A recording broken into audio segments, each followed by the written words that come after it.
در روزهای اخیر در سوریه زدوخوردهای شدید بین جانبداران حکومت نو سوریه و طرفداران حکومت برکنار شده بشار اسد سر زدند. با گفته سازمان ناظر حقوق بشر سوریه در این جنگ‌ها بیش از 200 نفر کشته شدند، از جمله تقریبا 120 سرباز وفادار به بشار اسد و 93 سرباز حکومت نو.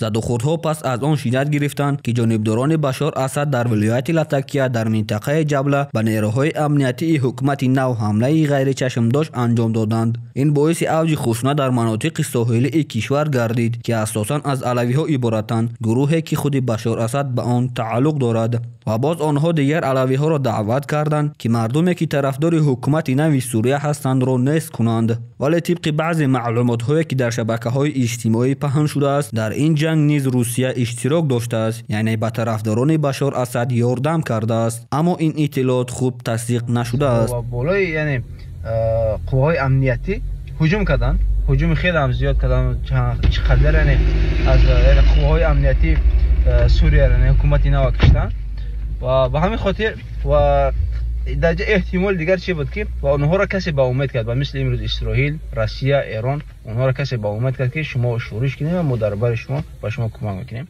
نگفته نماند که برای چی روسیه را در این کارها گمانبر میکنند، چون که روسیه در پیش حکومت بشار اسد را که مردمش را در طول سالهای زیاد به قتل رسانده است کمک میکرد تا حکومتش را باقی گذارد. در نتیجه جنگ باقیمانده‌های اسد به یک بیمارخانه شهر لاتاکیه حمله کردند و بیمارانی در آنجا بوده در احاطه قرار گرفتند. پس از زدوخوردها نیروهای امنیتی سوریه این بیمارخانه را آزاد کردند. در شبکه‌های اجتماعی خبرها پهن می‌شوند که گفته می‌شود زنان و کودکان علوی که نمی‌خواستند بر ضد حکومت نو سوریه برخیزند از طرف علوی‌هایی که بر ضد حکومت نو سوریه بخسته بودند کشته شدند. ولی علوی‌ها که بر ضد حکومت نو سوریه برخاستند این جنایت را به مقامات امنیتی حکومت نو سوریه بار کردند که گویا سربازان حکومت نو سوریه زنان و کودکان علوی را کشتند. با دنبال بعد از این زدوخوردهای شدید، علوی‌ها که در این جنگ اشتراک داشتند و فرودگاه حمیمیم که زیر نظارت روسیه قرار دارد گریختند. روسیه به آنها اجازه داد که برای پناه بردن و پنهان شدن وارد فرودگاه شوند. در پاسخ به این خشونت حکومت نو سوریه قیود شبگردی جاری کرد و حضور نظامیان را در منطقه‌های آسیب دیده